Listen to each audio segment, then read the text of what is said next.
अस्सलाम वालेकुम my YouTube family, कैसे हैं आप? उम्मीद है ठीक होंगे, खुश रहें, आबाद रहें। अल्लाह ताला आप सबको अपने हिफ्ज़-ओ-अमान में रखे। जी तो वीवर्स, जिस तरह आपको पता है कि सर्दियां चल रही हैं और मज़े मज़े की डिशेस घर पे बन रही हैं। हर किसी की कोशिश होती है कि सर्दी है और हम मज़े की चीज़ें घर पे बनाएं। तो आज हमने बनाया है गाजर का हलवा। पहले भी आपके साथ इसकी रेसिपी में शेयर कर चुकी हूँ। इस दफ़ा ज़रा थोड़ी मैंने डिफरेंट करके बनाई है। तो उम्मीद है कि आपको गाजर का ये हलवा बहुत ज़्यादा पसंद आएगा। और हमने आज बनाया है शाही गाजर का हलवा। तो अगर आपको हमारी रेसिपी पसंद आती है तो प्लीज़ प्लीज़ इसको ज़्यादा से ज़्यादा आप शेयर करें।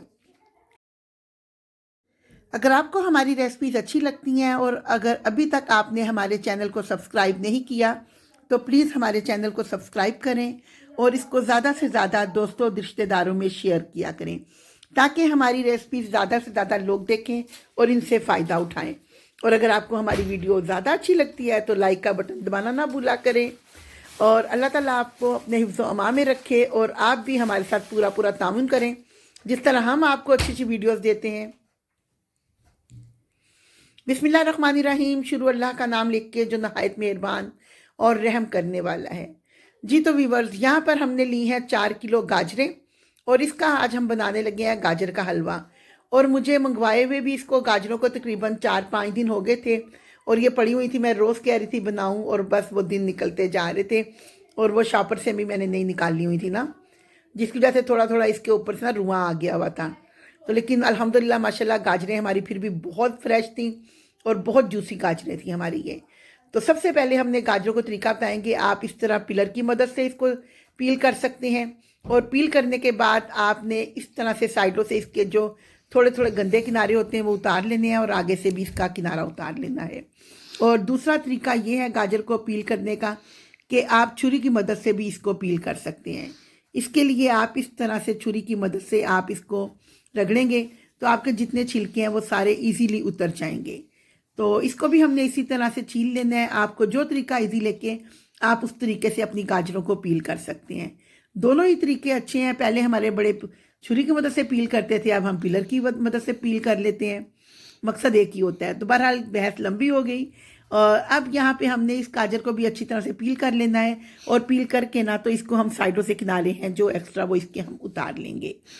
और जी इसके बाद हमने करना ये है कि इसको हम आपको तरीका भी इसके 2 तरीके बताएंगे कि किन 2 तरीकों से आपने गाजरों को कद्दूकश भी करना है। तो वो भी तरीके हम आपके साथ शेयर करेंगे। हम चाहते हैं कि आपके साथ पूरी रेसिपी जो है ना हम तरीके के साथ पूरी चीज़ें आपको बताएं। और जी अब यहाँ पे हमने ये गाजरें सारी पील कर ली हैं और इनको वॉश करके हमने रख लिया है। अब वॉश करने के बाद हमने इनको करना है इसको इसके साथ कद्दूकश के साथ। आप एक कद्दूकश ले लें, तकरीबन हर घर में ये कद्दूकश मौजूद होता है। तो इसकी मदद से हम इस गाजर का जो आपने ये मोटी वाली साइड है ना इसके साथ आपने करना है। बारीक साइड से नहीं करना, वो फिर बहुत बारीक हो जाएंगी। तो इसीलिए हमने इसको इसके साथ कर लेना है। तो कद्दूकश करते हुए आपने बहुत एहतियात के साथ करना है क्योंकि जो बिगनर बच्चियाँ हैं वो ज़रा नया नया सीखती हैं ना जब, तो अक्सर अपना हाथ भी ज़ख्मी कर लेती हैं। तो इसीलिए आपने ये काम बहुत एहतियात के साथ करना है। तो अब इसको कद्दूकश करने के बाद मैं आपको दिखाती हूँ कि इसकी लुक क्या है ना। और इसका ये होता है कि फिर एंड का जो किनारा होता है ना हमारा, वो हमने नहीं उतारा था क्योंकि उसके साथ आप पकड़ के इजीली कर लेते हैं। अगर आप वो कटिंग कर दें फिर नीचे से हाथ को लगने का खतरा होता है। लेकिन जो मैं चॉपर में करूँगी उसको मैंने किनारे नीचे से ऊपर से आपको मैंने दिखाया है, मैंने कटिंग कर लिए थे ना। तो अब इसको हम किनारे को हम फेंक देंगे। तो इसको हमने इसकी मदद से कद्दूकश करने में बहुत आसानी हो जाती है। अब हमने ले लिया यहाँ पे एक अदद चॉपर और चॉपर में से ब्लेड हमने इसका निकाल दिया है। और इसके ऊपर जो इसका कद्दूकश वाली प्लेट साथ मिलती है ना, ये हर चॉपर के साथ होती है। तो आपने इसका जो किनारे वाला हिस्सा ना ये आपने कद्दूकश वाला इसको ऊपर रखना है और इसके अंदर आपने सेट कर लेना है इसको। और इसमें सेट करने के बाद हमने इसमें इसका बंद कर देना है अच्छी तरह से। और उसके बाद हमने इसका स्विच लगा के तो हम आपको इसमें से कद्दूकश करके बताएंगे कि आपने किस तरह गाजरें कद्दूकश करनी है।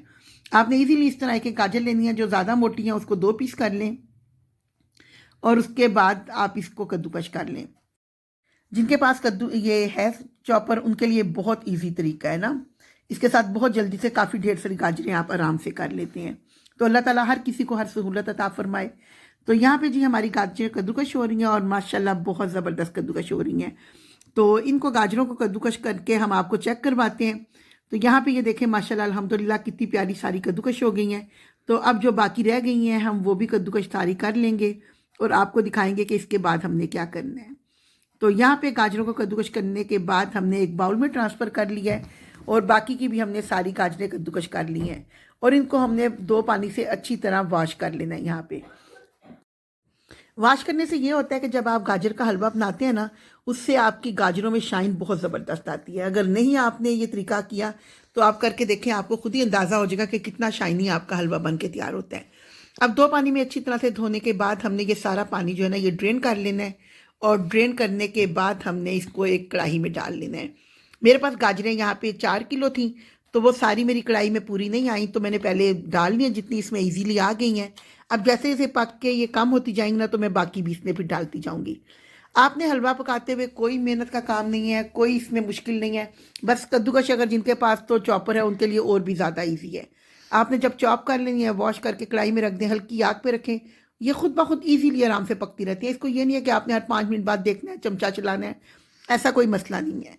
सिर्फ स्टार्टिंग में ये है कि आप ज़रा इसको ऊपर नीचे करें ताकि हर तरफ से आपकी गाजरें जो है ना ये सारी पक जाएंगी। तो इसीलिए शुरू में आपको थोड़ा सा चम्मच के साथ ऊपर नीचे करना पड़ता है। और जब ये हमारी ऊपर नीचे हो गई थी, इस तरह नीचे सारी पक गई थी ना, थोड़ी थोड़ी पकती जा रही थी, तो मैंने बाकी की जो गाजरें थी ना तो वो भी इसमें इस तरह शामिल कर दी थी। अब यहाँ पे गाजरों को हमने तकरीबन मेरी कम से कम 3 घंटे लगे थे हलवा बनने में ना।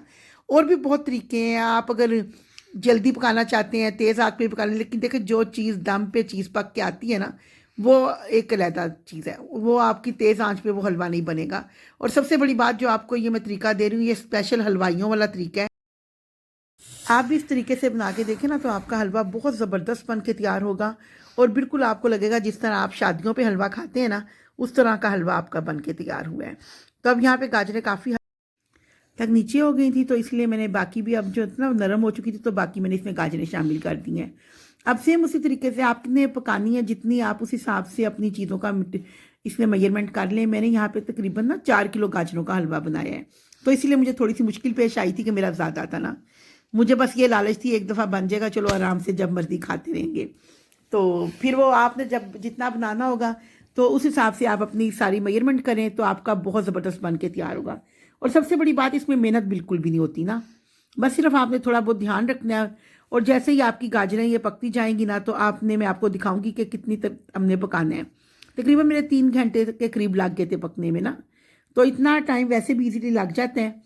तो गाजरों की मैं आपको फुल वीडियो में दिखा रही हूँ कि अब यहाँ पे ये देखें पानी बिल्कुल हमारा खुश्क हो गया, बिल्कुल भी इसमें पानी नहीं जब रहा, और गाजरें भी हमारी बहुत अच्छी तरह गल गई हैं। तो मैंने यहाँ पे इसमें चीनी शामिल कर दी है और मैंने यहाँ पे तकरीबन आप अपने हिसाब से देख लें, मैंने 4 किलो में ना तकरीबन 3 कप चीनी के इसमें शामिल किए हैं। तो आप अपने हिसाब से उस हिसाब से मेजरमेंट करें कि जितनी आपकी गाजरें हैं ना उसी हिसाब से आप भी इसमें चीनी, अगर आप 2 किलो की बना रहे हैं तो आप 1.5 किलो आपकी ना 1.5 कप चीनी यहाँ पे लग जाएगी पूरी ना। तो अब चीनी को यहाँ पे हमने अच्छी तरह से पका लेना है, क्योंकि चीनी अपना अच्छा खासा पानी जो है ना वो छोड़ती है। और जब उसका चीनी का पानी आपका अच्छी तरह खुश्क होगा, तो फिर बाकी आपने इसका बुनाई बाद में करनी है। मैंने तकरीबन पहले मैंने चीनी मुझे कम लगी थी इसमें, तो फिर मैंने बाद में और डाली थी, और टोटल 3 कप मेरे चीनी के यहाँ पे लग गए हैं ना। तो चीनी को हमने यहाँ पे अच्छी तरह से इसको पकाना है। और आपने ये ध्यान रखना है कि हलवा आपका नीचे से लगे ना। तो बेहतर है कि आप नॉन स्टिक वगैरह की कढ़ाई यूज़ करें। अगर सिल्वर की यूज़ करते हैं तो उसमें आपको ज़रा थोड़ा ध्यान ज़्यादा रखना पड़ेगा ना। तो यहाँ पे माशाल्लाह से आप देखें, बिल्कुल दबा के मैं चेक कर रही हूँ, सिर्फ इसमें घी लग रहा है, उसके अलावा ना बिल्कुल भी वो मतलब चीनी का थोड़ा थोड़ा शीरा है, और उसके अलावा इसमें अभी कोई चीज़ नहीं है। तो यहाँ पे अब इसमें मैंने शामिल कर दिया है घी का। तो घी मैंने तकरीबन 2 से 3 टेबल स्पून मैंने इसके अंदर शामिल किए थे, क्योंकि मैंने इसमें साथ मलाई शामिल करनी थी। तो देसी घी मैंने यहाँ पे शामिल किया है, आपको जो पसंद है आप अपनी मर्ज़ी से शामिल कर लें, लेकिन थोड़ा सा ही डलता है। अगर आप देसी भी अगर घर पे है तो आप वो डाल सकते हैं, उससे खुशबू और टेस्ट बहुत अच्छा आ जाता है। अब घी डाल के हमने इसको अच्छी तरह से इसकी बुनाई करनी है, और बुनाई करते हुए हमने इसको इतना ज़्यादा भूनना है कि इसमें जो थोड़ा बहुत चीनी का शीरे का पानी रह गया ना वो बिल्कुल खुश्क हो जाए। हलवे में सिर्फ एक चीज़ का ध्यान आपने रखना होता है कि इसमें पानी बिल्कुल ना हो। जितना ज़्यादा खुश्क करके आपने हलवा पकाया होगा ना, उतना ही ज़बरदस्त आपके हलवे का टेस्ट आएगा।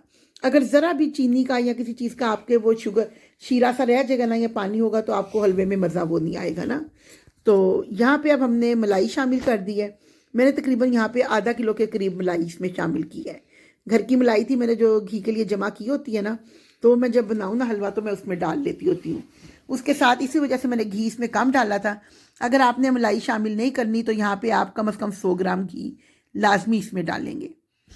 तो यहाँ पे हमने इसमें और यहाँ पे मलाई डालने के बाद हमने कर लेनी है इसकी अच्छी सी बुनाई। और इसको अच्छी तरह से जब आप देखेंगे भून गया आपका और इसमें बिल्कुल पानी खुश्क हो गया है, तो उसके बाद आप इसमें चूल्हा बंद कर दें। और चूल्हा बंद करने के बाद आप इसमें खोया शामिल करें, क्योंकि अगर आप ऑन चूल्हे पे खोया इसमें शामिल करेंगे ना तो उससे ये होगा कि खोया आपका सारा मेल्ट हो जाएगा और वो नज़र भी नहीं आएगा ना।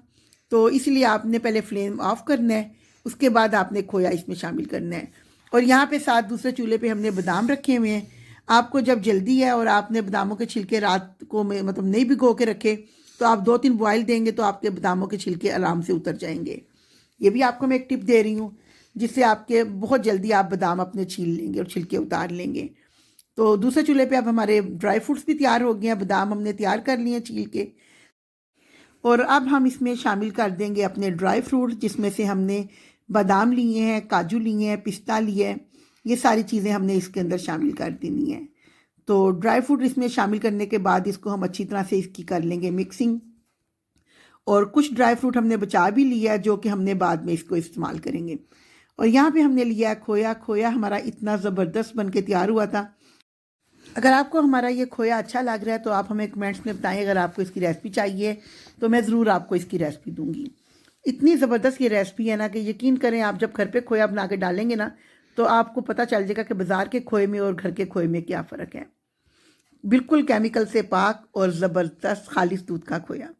तो जी यहाँ पे हमने चूल्हा ऑफ़ कर दिया हुआ है। मैंने आपको पहले भी बताया कि जब खोया डालें ना तो आपने यहाँ पे फ्लेम ऑफ़ कर देना है, क्योंकि अगर आपका फ्लेम ऑन होगा तो खोया फिर बीच में नज़र नहीं आएगा ना, तकरीबन सारा ही फिर मेल्ट हो जाएगा।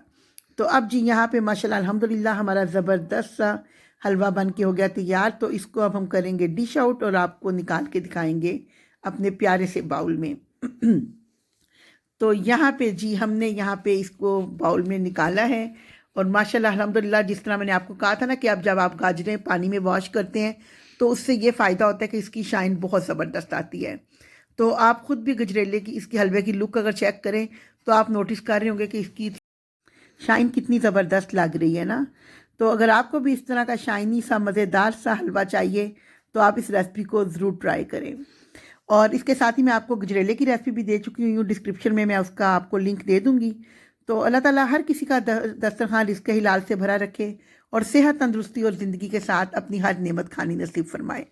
जी तो व्यूअर्स, यहाँ पे आप हमारे हलवे की लुक चेक करें। माशाल्लाह अल्हम्दुलिल्लाह बहुत ज़बरदस्त और बहुत कमाल का हलवा बन के तैयार हुआ है।